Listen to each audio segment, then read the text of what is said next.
Oui, c'est bon. Bonjour tout le monde, merci d'être là aujourd'hui pour mon retour d'expérience sur Silex. On est un tout petit peu en avance et comme je l'expliquais tout à l'heure, je suis pas sûr de tenir 40 minutes. Donc vous aurez du café en avance, ce sera cool. Par contre, vu que c'est un retour d'expérience, moi je vais vous dire tel que je le vois. J'avais le choix entre une conférence de 2 heures ou de, je sais pas, une demi-heure, on va voir. Donc j'attends de vous à la fin que ça soit un maximum interactif et que vous me posiez des questions. Profitez-en, ça fait plus d'1 an que je travaille dessus. Quelque chose qui me tient particulièrement à cœur, c'est la loi des 2 pieds. Je ne sais pas si vous connaissez, le principe dit que si vous n'êtes pas en train d'apprendre ou de contribuer, vous ne forcez pas à rester. Maintenant que je vous ai dit ça, ce qu'il faut savoir, c'est que la conférence, elle n'est pas technique. Ouvrez les portes, il y a 200 personnes qui partent. Ici, ce que je vais vous expliquer, c'est juste ce que j'ai fait moi, les choix que j'ai faits, pourquoi je les ai faits, et à quel moment je me suis rendu compte que je me suis trompé. Je ne vais pas vous apprendre comment utiliser Silex, je ne vais pas vous donner de tips d'utilisation, de provider, etc. C'est juste les erreurs que j'ai faites, les succès que j'ai rencontrés, pour vous les partager. Donc, sur la loi des 2 pieds, si ce que je viens de vous dire, c'est pas ce que vous attendiez dans cette conférence, il y a une super conférence sur le JMS Serializer à côté. Si vous voulez faire un peu de networking, n'hésitez pas, vous ne vous sentez pas obligé de rester. On va commencer, j'aime bien, hein, je vais parler de moi. C'est bien, c'est beau. Je m'appelle Michael Randy, je suis développeur de PHP depuis une petite dizaine d'années. Je travaille sur Lyon. J'ai été directeur technique pendant 7 ans d'une SS2I lyonnaise, Presta Concept, qui est en force là aujourd'hui. Aujourd'hui, je travaille chez TEA, The eBook Alternative. C'est une start-up lyonnaise qui se lance dans le livre numérique. On fournit une plateforme complète de diffusion et de lecture du livre numérique. Et les technos que moi je maîtrise, donc dans l'univers Symfony, Sensio, Silex et Symfony, c'est pas une erreur le logo Symfony du haut, c'est que moi j'ai découvert Symfony en 2007, donc Symfony 1.0. C'était du lourd. Et aujourd'hui, j'arrive à faire du Symfony 2 et j'ai juste fait une petite étape Silex au milieu que, si vous avez suivi, on va en parler pas mal aujourd'hui. Je suis un membre actif de la FUB, je coordonne l'antenne lyonnaise et d'ailleurs j'en profite pour faire ma pub. En 2014, il y a un PHP Tour sur Lyon où on va parler en plus de Symfony, de tout ce qui concerne le PHP et je compte vous y voir. Démarrons un petit peu le contexte. Je vais vous faire un retour d'expérience sur mon utilisation de Silex. L'idée, c'est que vous compreniez un petit peu dans quel cadre, pourquoi j'ai utilisé Silex, pourquoi j'ai fait ça. Déjà, l'entreprise. Je vous ai parlé de TEA. Qu'est-ce que c'est ? C'est une start-up. C'est-à-dire qu'il y a 1 an et demi, la création de TEA, c'est mars 2012. Donc, vous voyez, on est... Je sais même plus quel jour on est, en quel mois on est. On est en avril 2013, voilà. Donc ça fait un petit peu plus d'1 an. C'est une nouvelle branche. Le livre numérique, vous connaissez Amazon, Apple, mais c'est pas quelque chose qui est particulièrement couru. Enfin, je pense pas que vous connaissiez beaucoup de sociétés qui se lancent là-dedans. Tout est en construire. Start-up, ça part de zéro, tout est à faire. Il n'existe rien, il n'y a aucun passif. La branche est relativement nouvelle. C'est une start-up, il n'y a pas beaucoup de monde. L'équipe est relativement réduite. Les projets, voilà à peu près l'état quand je suis arrivé chez TEA. Une grosse feuille blanche, rien. C'est simple, j'ai beau essayer de chercher un fausse e-book bundle, j'ai pas trouvé. Donc en fait, ça implique, comme quelqu'un l'a dit ce matin, un grand pouvoir implique de grandes responsabilités. On est parti de zéro, on a eu à tout choisir. La seule contrainte, c'est vous qui allez le maintenir. Tout à l'heure, je vous ai parlé de l'équipe. Je vais y arriver. On reprend. Comment était composée cette équipe ? 3 personnes, que des experts. Ou presque, il y avait une débutante. Une débutante experte. Vous savez, elle avait fait très longtemps des stages avec 5 ans d'expérience. Toutes les personnes qui étaient dedans, sauf la débutante, vous aurez compris, on avait tous une expérience significative sous Symfony, une longue expérience sous Symfony 1, et un sentiment majeur, c'est celui que Symfony nous bridait plus qu'il nous aidait sur des parties un petit peu chiadées, un petit peu velues. L'idée de passer plus de temps à contourner ce qui existait, à sortir un petit peu des murs, que réellement coder la logique business. C'est sur cet état d'esprit-là que l'équipe est arrivée et a eu à choisir les technos qu'on voulait mettre en place. Maintenant, les projets de l'entreprise. On a aujourd'hui une petite dizaine de projets. J'ai choisi pour cette présentation de me concentrer sur 2. Ces 2 projets typiques qui en plus sont sous Silex. Le premier, c'est un projet qu'on appelle le warehouse, l'entrepôt pour les non-anglophiles. C'est un projet qui sert à stocker, protéger et diffuser les fichiers numériques. Dedans, énormément de traitements métiers. D'être capable d'aller chercher des livres numériques sur les dépôts d'autres personnes, de les avaler, de les trier correctement, de les protéger, de les marquer, watermarker, de poser les protections DRM, et une toute petite couche au milieu, avec quelques API qui permettent d'accéder à ces fichiers. Comme j'expliquais tout à l'heure, sur une centaine de milliers de lignes, on en a 90-95 000 de code métier et 5 000 de couches d'API. Donc ce projet-là, quasiment rien d'utile. Il y a une toute petite partie de classique, tout le reste c'est du code business. Le deuxième, nom de code très original, backend. Notre plateforme est organisée en îlots. On a une petite dizaine d'îlots. Par contre, on les pilote tous. Donc plutôt qu'avoir un back-end sur chaque îlot et de s'embêter, d'aller se connecter sur l'îlot 1, de configurer l'îlot 2, etc., on a un back-end central qui pilote tout. Donc en fait, ce projet-là, c'est uniquement des écrans d'administration et de reporting. Nous, on l'utilise pour aller piloter notre plateforme. Nos clients l'utilisent pour aller voir les écrans de reporting. Dans cette application-là, on a une notion de profil utilisateur, c'est-à-dire qu'on a des écrans plus ou moins standards qui s'adaptent en fonction du profil de la personne qui est connectée. À l'inverse du projet Warehouse, ce projet, il est ce que j'appelle beaucoup plus classique. C'est quoi? Un écran de login, des écrans qui vont taper des données en base de données, les afficher, qui vont envoyer 2-3 données via des API, rien d'extraordinaire. Normalement, tout le monde ici, vous avez un moment ou un autre travaillé sur un projet qui ressemble fortement à ça. Donc, où est-ce qu'on en était? Le début, on part, on est beau, on est fort, on est super content de nous, il n'y a rien à faire, on part où? Premièrement, quand on est face à une feuille blanche qui a tout à faire, on s'emballe. On part, on est grisé et on construit des plans sur la comète. C'est un petit peu dans cet état-là qu'on était. Allez, on va refaire le monde. On va refaire Symfony, on est plus fort que Fabien. Donc on s'est dit, bah tiens, on va juste récupérer les bonnes idées et on va virer ce qui nous emmerde. Donc on s'est dit, on va garder l'ORM. Donc nous, on avait l'habitude d'utiliser Doctrine. On s'est dit, on va le garder. On va garder les bonnes idées de découpage de l'arborescence, parce que bon, MVC, tout le monde est au courant, on garde, c'est bien, c'est beau, c'est joli. Et on a utilisé Twig. Bon, pour ceux qui étaient là à la conférence d'avant, il y en a beaucoup qui n'étaient pas là à la conférence d'avant. Bon, quand même, bon, c'est dommage pour vous, parce que ça montrait super bien comment Twig c'était fort. Du coup, on s'est dit, on va le garder.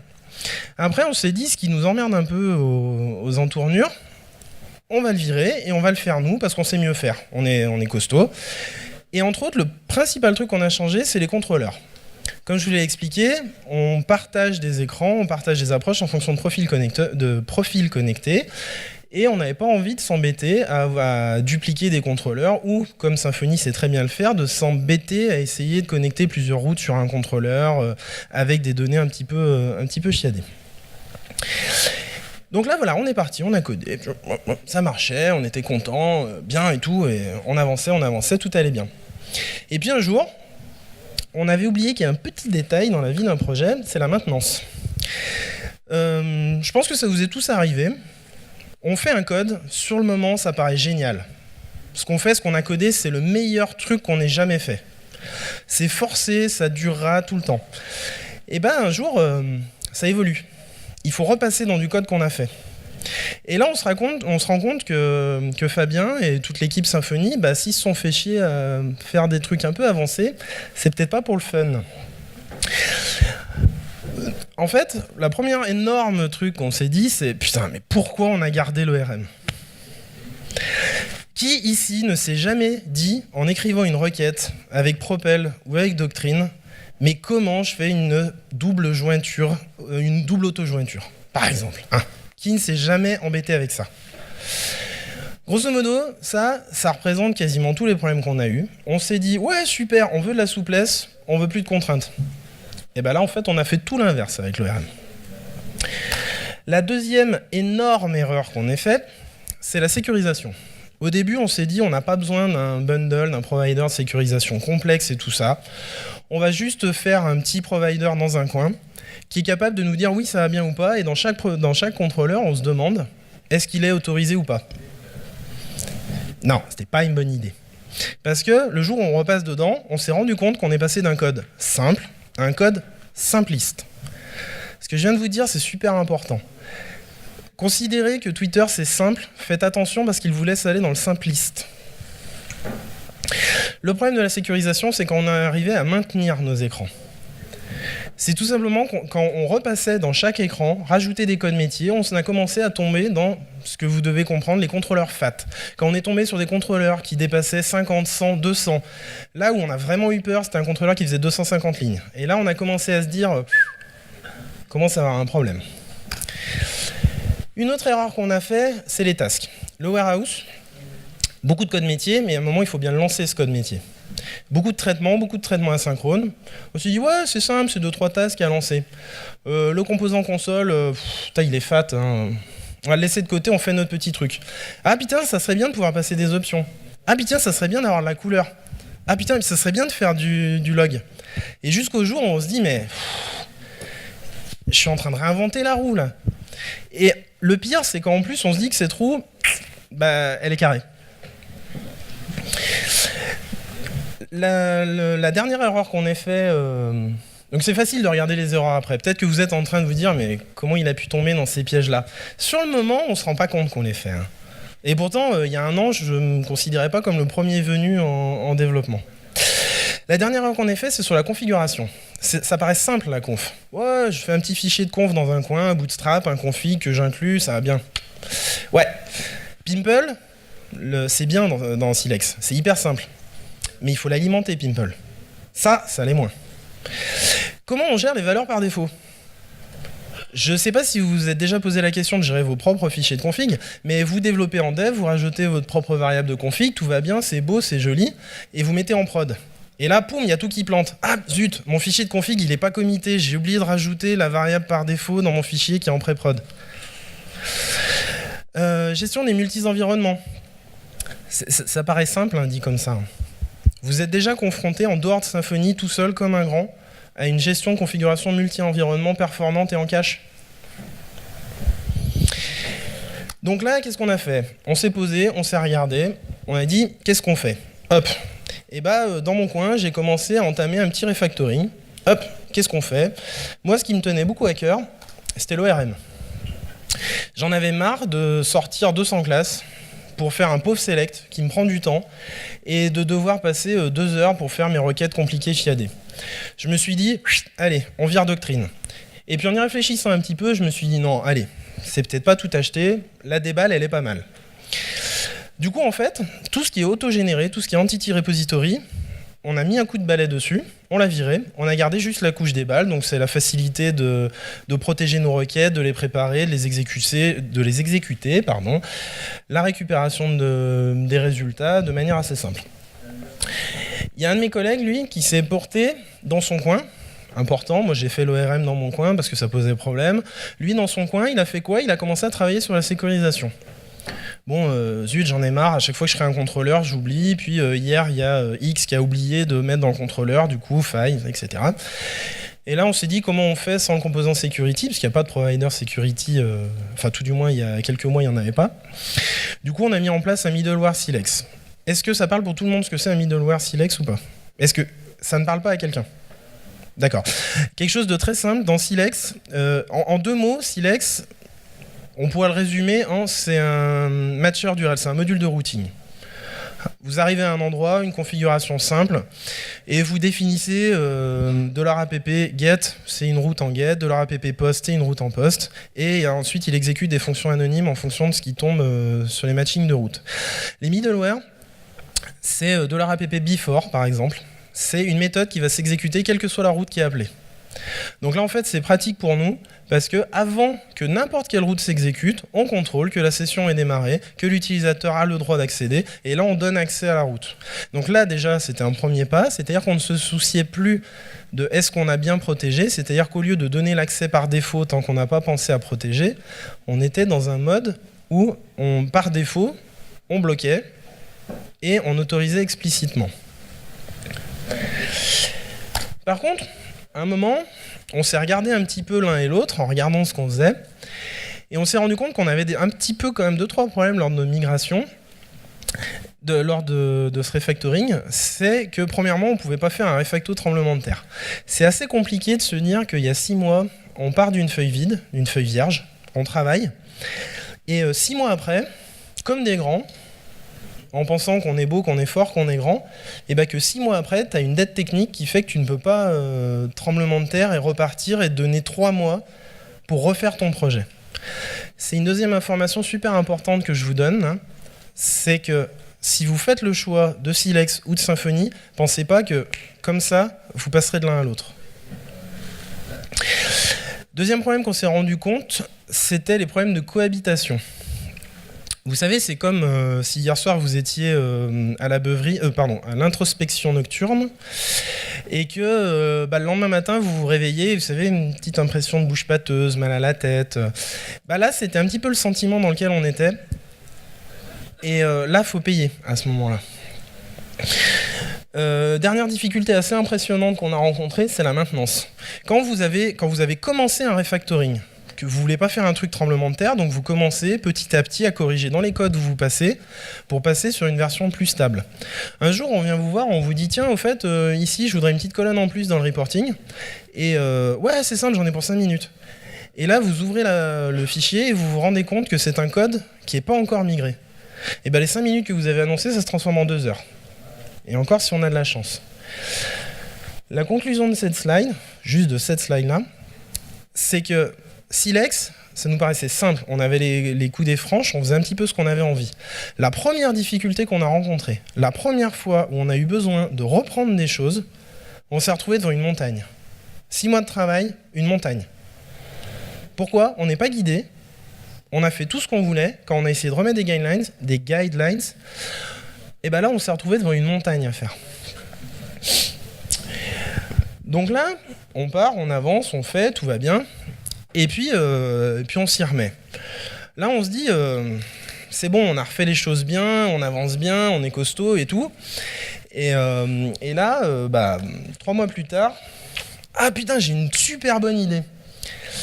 J'ai vu une approche par une notion de service qui se greffe entre la couche contrôleur et la couche modèle. C'est super bien, c'est super sympa.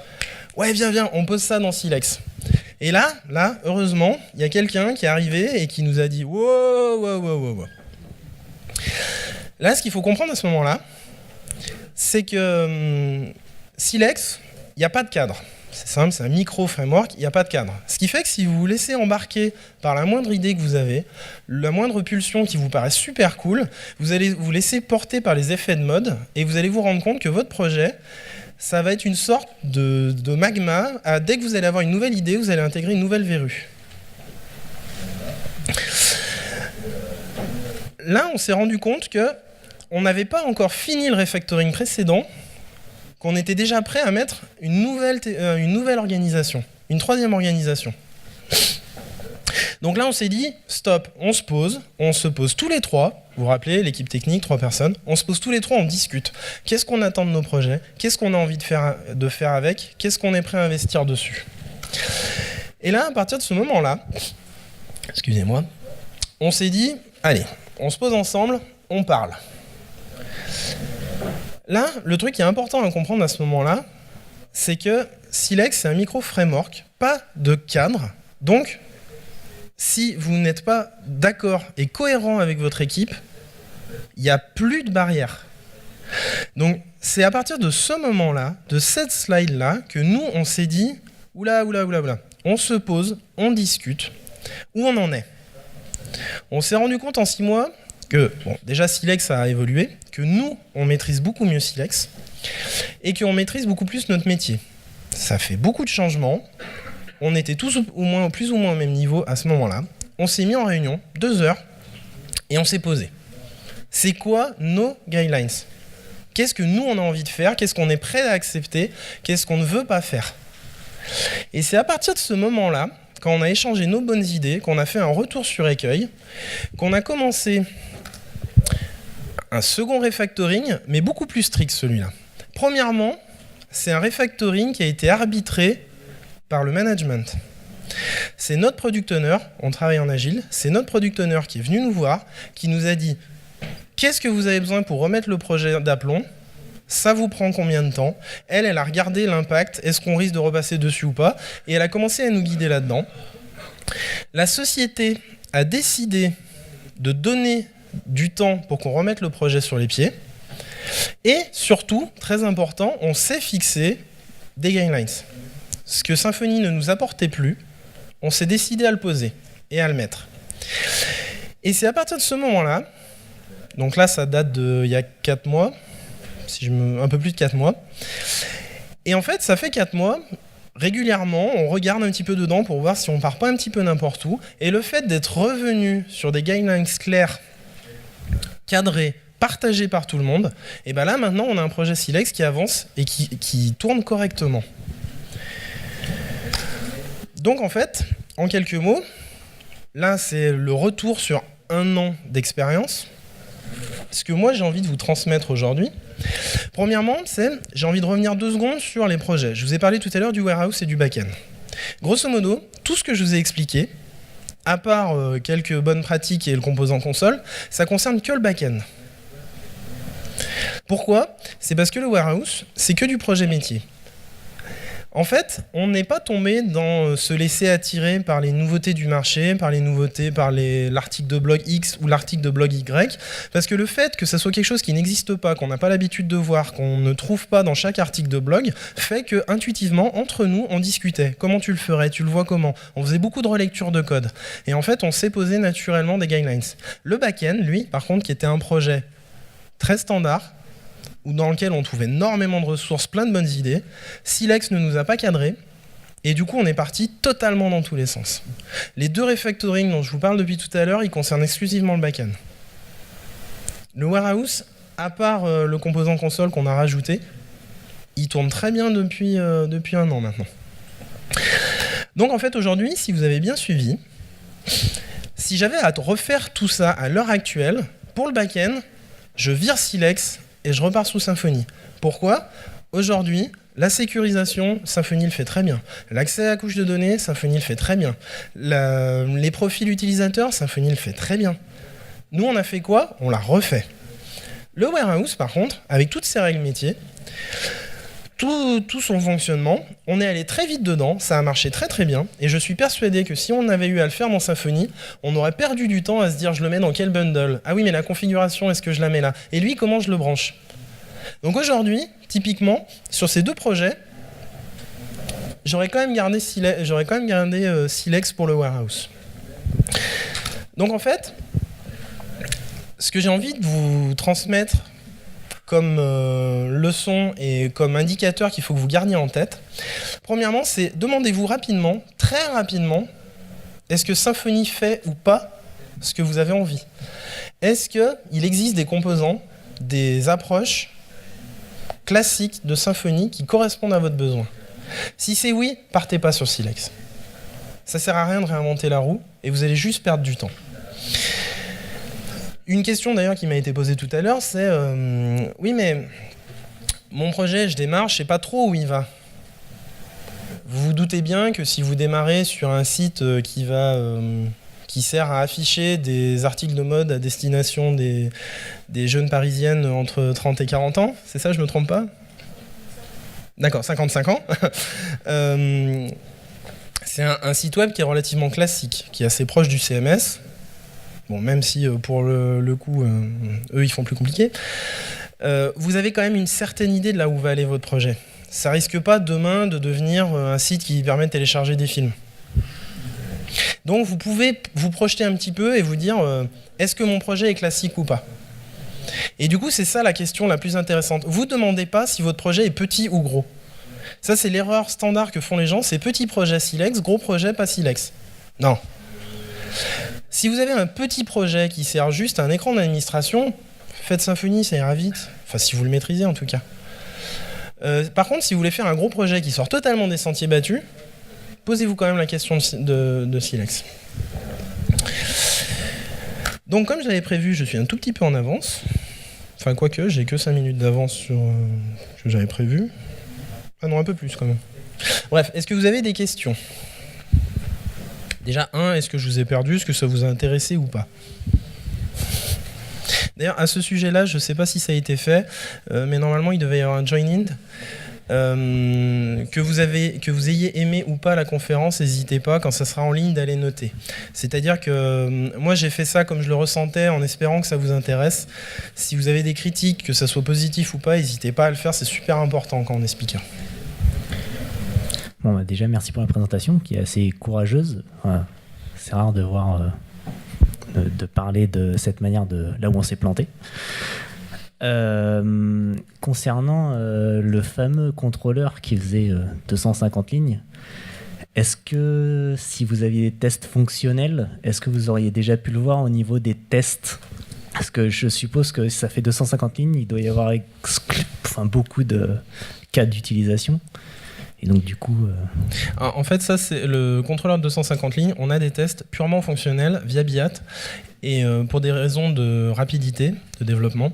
Et en fait, le problème, c'est que ça cache la complexité du code parce que nos tests étaient ouverts. C'est-à-dire que je me connecte, je vais sur l'écran, je tape mes filtres. Ça marchait très très bien.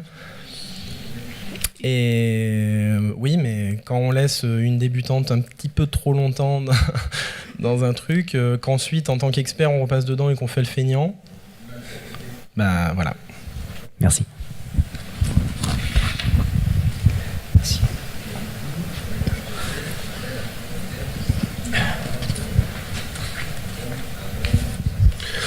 J'avais une question justement sur le back-end, qui est fait donc toujours en Silex actuellement. Est-ce que tu saurais estimer rapidement le temps qu'il faudrait pour le refaire là, maintenant, tout de suite, en Symfony 2 ? Je suis en train de me dire effectivement que j'ai oublié une de mes notes. C'est pourquoi est-ce qu'on n'a pas porté le back-end sous Symfony ? C'est une simple question d'investissement. Je réponds à ta question après. Hein. Je reviens sur ma note et puis après je réponds. On est une start-up, on n'est pas beaucoup. Une start-up, on n'est pas tous Google, hein, c'est-à-dire qu'on n'a pas tous 10 milliards de dollars dans un coin qui nous aident à faire ce qu'on a envie. Et du coup, quand on s'est dit, on s'est planté sur le back-end, on a mieux fait de le faire sous Symfony 2, on a regardé combien ça pouvait nous coûter. On s'est dit, est-ce que ça vaut le coup ? Et on s'est dit, non, ça coûte trop cher de repartir de zéro, du coup on garde Silex. À la louche, je crois qu'on avait regardé qu'il y avait une histoire comme 30 jours hommes pour le reprendre. En imaginant qu'on portait simplement les requêtes. Voilà. Donc après, si une société est prête à investir 30 jours hommes ou à quelqu'un à faire travailler pendant 30 jours en dehors de son équipe, ça peut être envisagé. Nous, sur 3, mettre une personne hors sprint pendant un sprint et demi, parce qu'on est sur des sprints de 2 semaines, c'est un sacré investissement pour l'entreprise. D'accord, mais clairement, la solution a été envisagée. Pardon ? Enfin, la solution a été, pas envisagée, mais évoquée. On s'est posé la question. D'accord. Effectivement, on s'est posé la question. Okay.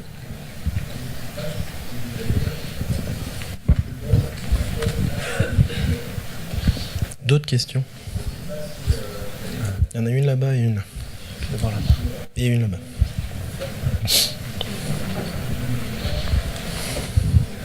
Bonjour. Vous avez dit que la question n'était pas de se poser, n'était pas de savoir si le projet était petit ou gros, mais plutôt de se poser des questions sur le côté standard ou pas. Néanmoins, sur les projets Silex, il y a des questions qui reviennent souvent, qu'on les voit d'ailleurs sur les blogs qu'on peut consulter sur le sujet, c'est les questions de qu'est-ce qu'on fait avec toutes ces fonctions anonymes, comment est-ce qu'on repackage finalement toute la logique qu'on a besoin de mettre. Est-ce que vous avez trouvé une solution particulièrement digne d'être signalée là-dessus ?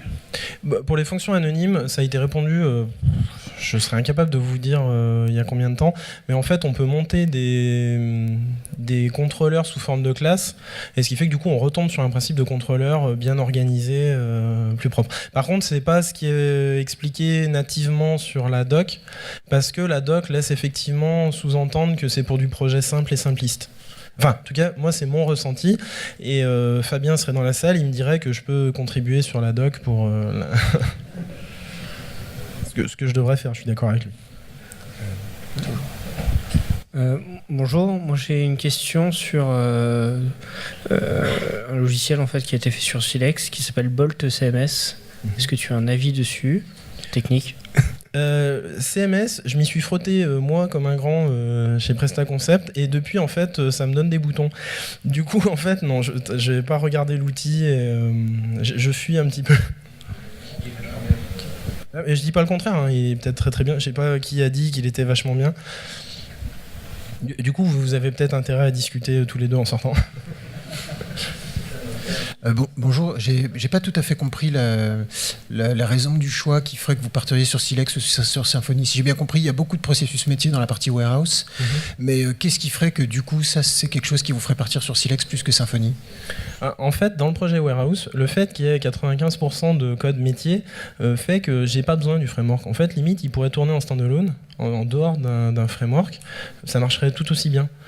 Et du coup, pour ce projet-là, ça sert à rien que j'embarque une couche framework énorme et que je sois cadré. Parce que Symfony, j'espère que vous partagez tous cette vision. Au-delà de fournir des outils, tout du moins, moi, il y a quelques années, quand j'ai choisi Symfony, contre Zend, c'est parce que Zend c'était une boîte à outils, c'était juste du code que je pouvais utiliser comme je voulais. Symfony c'était un cadre de travail. Et pour le warehouse, j'étais tellement en dehors de ce cadre que pour moi ça aurait été une contrainte Symfony. Alors que pour le back-end, c'est un projet on ne peut plus standard, et là, autant qu'on soit d'accord implicitement sur le cadre, et autant utiliser celui de Symfony que tout le monde connaît. Enfin, tout du moins dans l'équipe que tout le monde connaissait. Je sais pas si j'ai répondu ou pas à la question. En fait, dans le code métier, c'était un code qui sortait des sentiers battus. Du coup, on s'est beaucoup plus challengé les uns les autres. Et sans se poser de questions, on a fait quelque chose de beaucoup plus carré. Alors que chacun passionné, on lit beaucoup de choses et on se laisse porter par le vent parce qu'on regarde les avis un petit peu de tout le monde. Et du coup, en fait, chacun partait dans son idée. On n'était pas cadré. Voilà un petit peu ce qui, pour moi, fait la limite entre les deux. Non, mais on sait, Bolt CMS, c'est bien. Je connais pas du tout. À utiliser, vraiment bien. Non, en fait, ma question est plutôt, j'ai pas vraiment compris en fait quels étaient les indicateurs et quand vous vous êtes dit ce qu'on fait ça va pas du tout, il faut qu'on reprenne, on part complètement de travers. Sur les indicateurs, tu parles pas de ceux que je donne de manière générale, mais quand nous on s'est rendu compte qu'il y avait un problème. Quand tu ouvres ton code, que tu te rends compte qu'une modification qui est fonctionnellement mineure, qui te paraît pas très compliquée, mais que tu te rends compte que tu navigues dans les eaux sombres de ton projet, tu le ressens à un moment que ton projet il est pas simple. Enfin, ça c'est quelque chose de vraiment personnel, mais je sais pas si vous le faites vous, mais moi à chaque fois que j'ouvre un code, que ça soit à moi ou pas, je me dis est-ce qu'il est bien ? Comment je l'utilise, comment je peux l'étendre. Et il y a forcément un moment, tu commences à te dire, mon projet, il n'est pas facile à bouger. Quand tu t'embêtes avec Doctrine pour faire des requêtes, tu vois, là, moi, je me suis dit, attends, je passe plus de temps à naviguer dans la doc de Doctrine une fois que j'ai écrit ma requête qu'à écrire ma requête. Là, j'ai un problème. Doctrine m'embête. Enfin, tout du cas, l'ORM m'embête. Et là, ça a été un indicateur pour moi pour me dire... Non, ça va pas. Pour la sécurisation, quand j'en ai rediscuté avec la personne concernée, c'est un jour, il m'a dit, bah oui, tu vois là, le contrôleur, il est open parce qu'on a oublié de rajouter la ligne. Et là, il s'est fait, oula. Donc là, c'était quelque chose de beaucoup plus intrinsèque, enfin de ressenti, pardon, où ce qui nous a fait dire attention, il faut qu'on fasse quelque chose, c'est un ressenti personnel. Et c'est pour ça aujourd'hui que je viens vous donner cette conférence. C'est un petit peu pour vous dire, évitez de partir dans l'erreur et d'avoir à attendre d'avoir ce ressenti personnel. Parce que nous, il a fallu qu'on s'enterre bien profondément dans les erreurs pour se rendre compte qu'on avait fait une erreur. Du coup, est-ce que j'ai un petit peu répondu à ta question ? Oui, alors, moi, à partir du moment où je rouvre un code que j'ai fait,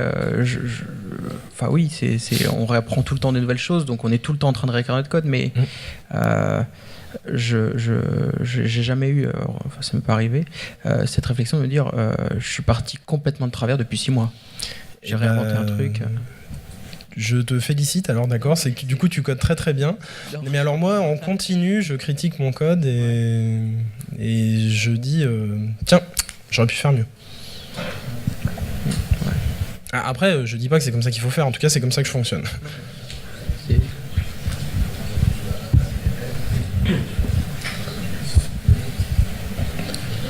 Donc moi, ma question, en fait, je suis assez étonné par ta réponse sur le fait de... Au moment où vous avez chiffré le changement entre Silex et Symfony 2, que vous chiffrez ça à 30 jours, donc 1 mois et demi, ça me paraît pas énorme en fait pour une boîte qui se lance, et je me dis que la différence après de travail peut être très intéressante. Donc est-ce que vous avez chiffré le frein que c'était pour vous de rester sur Silex, sur une application En fait, un des grands points de décision, donc là qui nous a totalement échappé pour le coup, c'est ce que je vous disais quand c'était la PO qui est revenue, c'est elle a regardé que ce back-end, il était globalement fonctionnel et qu'il n'y aurait pas de gros chantiers dedans, et que du coup, investir 30 jours pour un projet qui à court terme ne va pas changer, c'était pas intéressant. Après, ça veut pas dire qu'on l'a totalement abandonné. Si demain elle revient nous voir en nous disant il faut m'en recoder la moitié, nous on va lui dire ok, donc on fait la migration.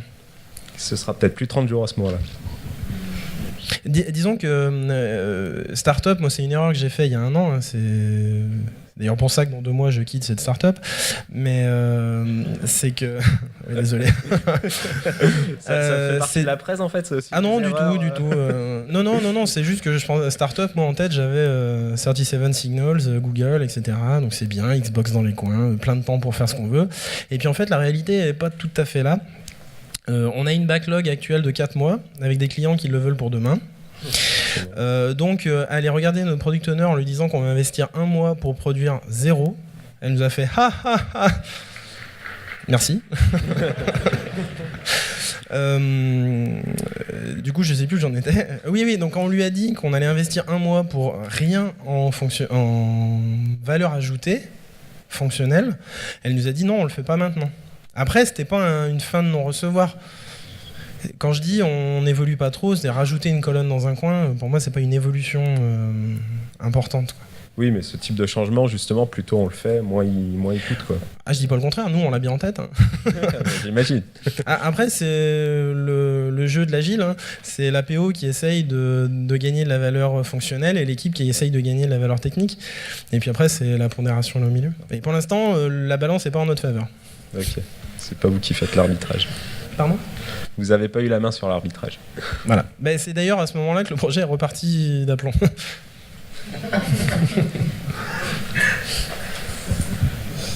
D'autres questions ? Oui. Tu disais tout à l'heure que vous aviez enlevé la couche ORM, donc pour garder uniquement des balles. Je voulais savoir comment ça se passait derrière. Est-ce que vous avez gardé une notion d'objet ou est-ce que tout est en tableau ? Enfin, je sais pas comment vous l'utilisez en fait.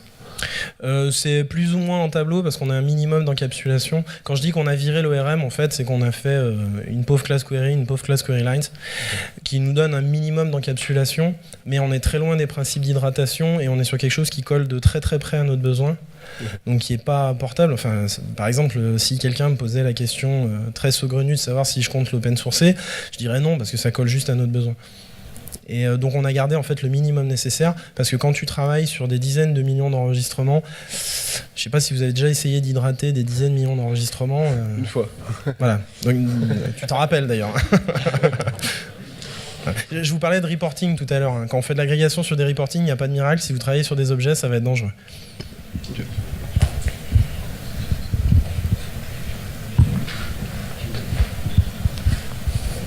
C'est tout bon ? Bon, en tout cas, si vous avez envie de questions plus terre à terre sur Silex, c'est un choix que j'ai pas fait, comme je vous disais au début, parce que sinon je pouvais parler pendant 2 heures.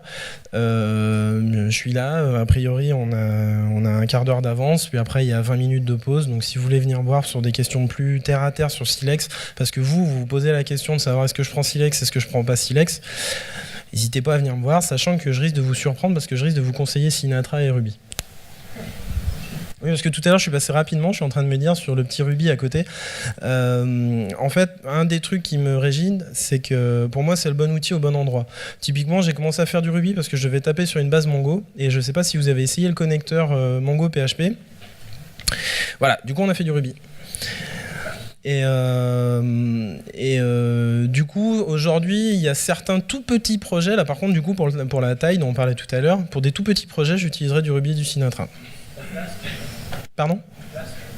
Flask. J'en ai entendu parler, j'ai pas encore. Oui, je veux bien le croire. Maintenant, le problème, c'est que quand tu fais du Magento, du Ruby, du Mongo, tout ça, il y a un moment, c'est compliqué.